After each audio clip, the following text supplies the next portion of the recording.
Kutumikia Mungu ni kazi. Yaani kujisacrifice kwa ajili ya huduma sio kitu rahisi. Kuna wakati tunapimwa sisi kama wahubiri.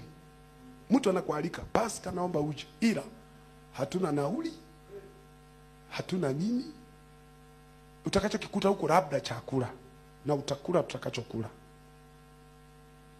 Mungu anataka kukupima. Hiyo huduma iliyo ndani yako ni yako kwa ajili ya tumbo lako au kwa ajili ya ufalme wangu. Amen. Alafu wakati huo Roho wa Mungu anakuonyesha na hela ulizo nazo. Anakuambia hizi zinakutosha kwenda na kurudi na kulala. Sasa ndio kanisa. Anasema maamuzi ni yako. Kwenda au kubaki. Unaenda. Siku moja nimeenda kuhubiri kijijini, sikurudi hata na nguo. Unajua huduma za vijijini zina raha yake. Unawakuta watu hawajui cha dawa ya meno ile ya mswaki, sijui ya viatu, hawana habari. Wakiona mtu anakuja na kiatu tangu kimenunuliwa, hakijui dawa, hata chukua chakwa kwa nasiri bamule. Anakuambia maana hii dawa nimeipata kwa bahati, sio kwa hiyo inabidi niweke nyingi. Kwa ukienda kuhubiri vijijini tunaenda na makopo ya akiba. Wakifagia hii asubuhi unatoa lingine, kesho unatoa. Dawa za kuweka kwenye mswaki, unakuta mtu amekuja na ile miswaki ya vijiti. Mnaifahamu ile? Mtu anatafuna inarainika juu, anasema kamulia hapa. Unakamulia, wanapanga foleni mpaka dawa inaisha. Kesho unatoa nyingine. Mtumishi umeamka? Dawa. Unaenda na wakamulia kwenye kijiti. Ndio injili. Mwingine anakuja anapima kiatu chako, anasema, iki kabisa cha kwangu kabisa. Anakuambia nyie wenzetu mjini vinapatikana. Hivi ndio kimeondoka hivi. Sasa mmoja mama ananiuliza, mbona nguo zingine sizioni? Nikamwambia wewe fua zilizopo.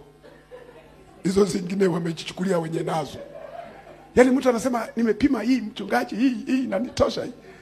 Anatoka nje na wataambia wenzake na wao wanaingia, na wao wanachagua zao, na unarudi begi liko linapwaya. Lakini Mungu alivyo waajabu. Ukitoka kwenye huduma hizo za kujitolea, Mungu anakupeleka mahali ambapo wale wanalipa na ile ya wale. Unajua? Siku moja nimehubiri mpaka najiuliza hivi mafuta yatafika kweli? Maana umechukua na pesa za kwenye account kusaidia, maana walikuambia mboga zimeisha. Yaani hawajui kama cha wewe mgeni.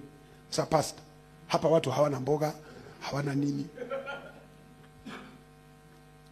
Unaweza mimi ni mgeni, wasema ndio mgeni njoo mwenyeji apone.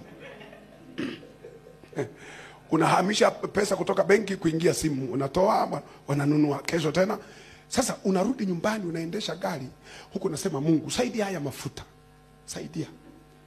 Nikiwa katika mawazo hayo, mtu mmoja kanipigia simu, pastor, mjui tu Wakenya mnaokoaga huduma zangu sana. Mtu mmoja kutoka huko Kenya, kuna jamaa mmoja hivi anapenda kuruka na tundege. Picha zake nyingi kwenye mtandao, anapiga yuko airport, mara naruka naenda si wapi airport. Sasa kanipigia, pastor, uko wapi? Niko huku. Umetoka kwenye huduma? Na mimi nataka nibarikiwe bwana. Nini? Nikuongezee tu mafuta kidogo. Nikajua huyu ni kunguru ametumwa na Mungu kumsaidia Elia. Naambia asante. Akatuma pesa sio za kusaidia, yaani za kwenda nyumbani na mkutano mwingine na usiuliza nitumia ngapi, kwani zinakuhusu. Lakini hizo mpaka zifike nimesacrifice mahali. Naongea haya, unasema mchungaji anatufundisha nini? Kuna watu mko hapa mtakuwa wahubiri wakubwa kuliko sisi tunavyohubiri. Mtakuwa walimu wakubwa kuliko sisi tunavyofundisha. Mtakuwa wachungaji na makanisa makubwa ya kutisha. Lakini kadiri huduma yako inavyopanda juu, ndivyo unavyopaswa kuwa mnyenyekevu.